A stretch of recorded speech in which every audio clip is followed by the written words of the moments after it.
आई तसं करत नाही, फिरतोय, खातोय, देवाच्या इथे येतो, इथे थांबतो, नदीमध्ये जातो, आंघोळ करतो, परत फिरतो, परत येतो.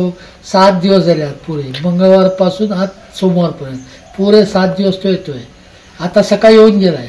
पण कुणाला हानी कुणाला कधीच हानी करत नाही इकडे. 7 दिवसात तर काय माहीत नाही. शेती वगैरे खातो, नाचणं, कणसं, केळी वगैरे काही गोष्टी आहेत ते खाऊन जातोय, समजलं. बाकी काय करत नाही तो. हत्तीसाठी जे वन खात्यावाले बॉम्ब, रस्सी बॉम्बनी त्रास देतात, जसे काठीने मारणे, हे योग्य नाही.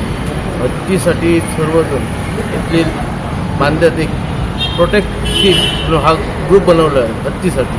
पण वन अधिकारी जो नाहक त्रास देतात ते एकदम निंदनीय आहे.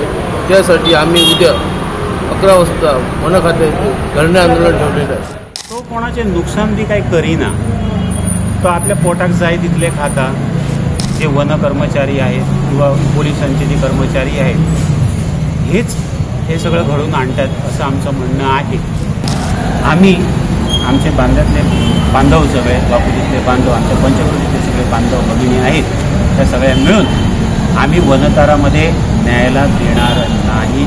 आमचा कठोर विरोध आहे.